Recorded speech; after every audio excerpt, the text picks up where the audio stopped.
As the weight of loss spread through Port Charles, Jason felt the burden of grief pushing down on him. Desperate for support and insight, he found himself reaching out, unable to shoulder this alone. He needed someone's guidance to navigate the emptiness left by Sam's absence, a loss so profound that it seemed to redefine everything.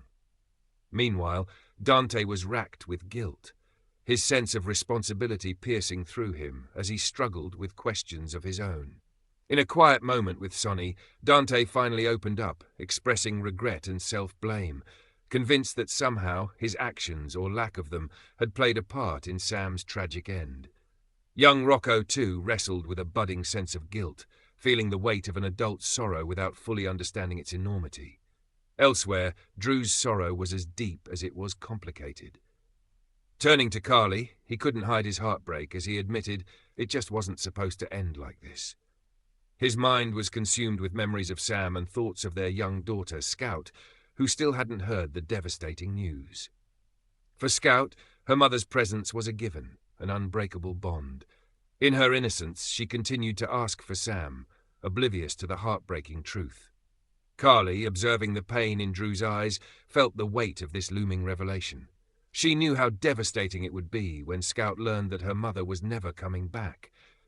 A moment sure to shatter the young girl's world and forever change her perception of loss. As the town grappled with the tragic news, the fallout hit the Davis family particularly hard.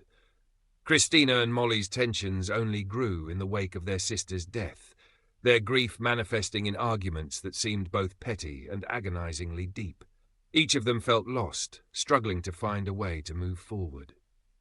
Alexis, grief-stricken herself, felt an overwhelming urge to bring her daughters together, to demand that they put aside their differences and find solace in each other.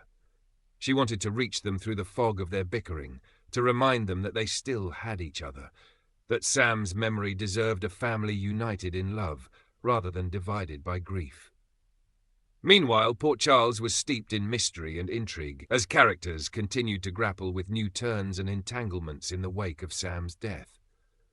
Holly found herself caught between a desire to leave Port Charles and her entanglement in a web of unfinished business. Robert's words echoed in her mind, probing her with a question that lingered. If we're both in agreement on that, what are you doing here?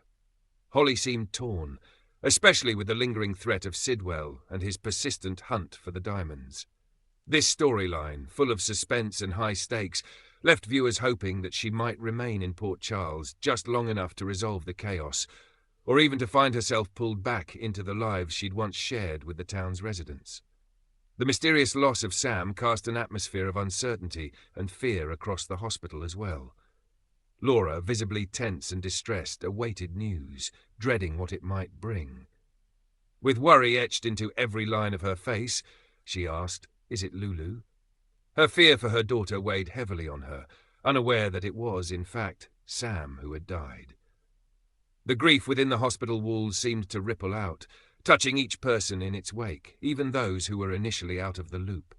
As Sam's death became known, characters like Laura felt the sadness seep into their own hearts, reminded of how fragile life truly was and how deeply each loss reverberated.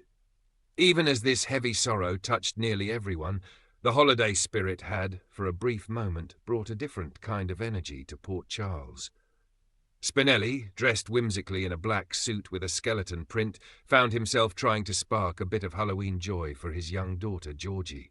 With warmth in his voice, he encouraged her, saying, "Don't be in too big of a hurry to grow up."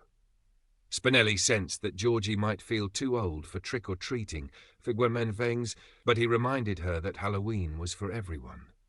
His light-hearted words, though joyful, held a layer of sadness, as he seemed to realize how quickly time was passing and how swiftly children leave behind the innocence of youth.